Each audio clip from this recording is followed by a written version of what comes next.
Salut à tous, regardez cette vidéo. Cette femme avait égaré son portefeuille dans un café-resto sans se rendre compte. Et cet homme qui l'a su est sourd-muet. Il ne pouvait pas appeler la femme à cause de son handicap et il a été obligé de suivre la femme. La femme, se sentant menacée, commença par courir comme si l'homme voulait l'attaquer. Elle courait et l'homme aussi était à sa suite. Elle courait, elle était essoufflée au point qu'elle perdait espoir. Elle criait au secours, secours, secours. Et bientôt, elle est arrivée près d'un jeune homme, des bandits, des gangsters, à qui elle narra son histoire.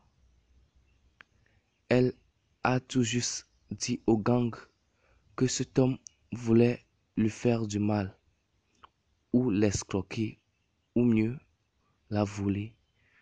Elle s'est confiée au gang qui, dans leur ignorance, voulaient la protéger. Elle a narré son histoire et les jeunes hommes se sont dit qu'ils entendront plutôt le jeune homme. Et voici le jeune homme qui est arrivé et sans demander ce qui se passait, ils se sont attaqués au jeune homme. Ils l'ont frappé à mort sans demander qu'il s'exprime. Ils l'ont frappé, ils l'ont frappé, ils l'ont frappé sous les yeux de la dame. Ils l'ont frappé à mort jusqu'à ce qu'un inconnu ne vienne à son secours parce qu'il était proche de la mort. L'inconnu a réussi à les dégager. L'inconnu a réussi à sauver de presque la vie du jeune homme. Et le jeune homme s'étant relevé,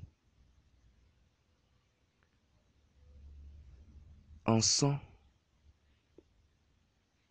désespéré, ne sachant quoi dire, l'homme a demandé explication à la femme de ce qui se passait. Et c'est alors que le jeune homme, sourd-muet qu'il est, a commencé par... C'est là que le jeune homme narra son histoire et dit à tout l'entourage que c'est comme ça la femme a oublié son portefeuille. Étonné,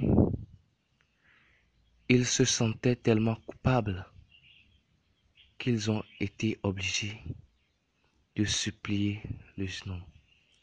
La femme, ne sachant quoi faire, s'est mise à genoux pour supplier le jeune homme ainsi que les gangs. Mais l'irréparable était fait. L'homme leva les yeux au ciel et, en voulant partir, tomba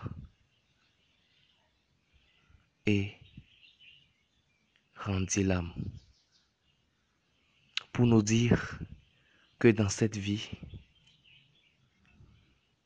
il faudra être patient. La patience est un chemin d'or.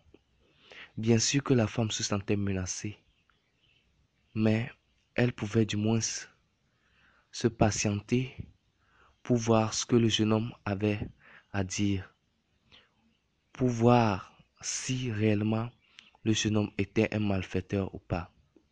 Et voilà qu'ils ont tué un jeune homme, un pauvre innocent, un bienfaiteur. C'était trop tard. Dans la vie, soyez patient, car la patience ne tombe jamais. La patience est un chemin d'or. À plus.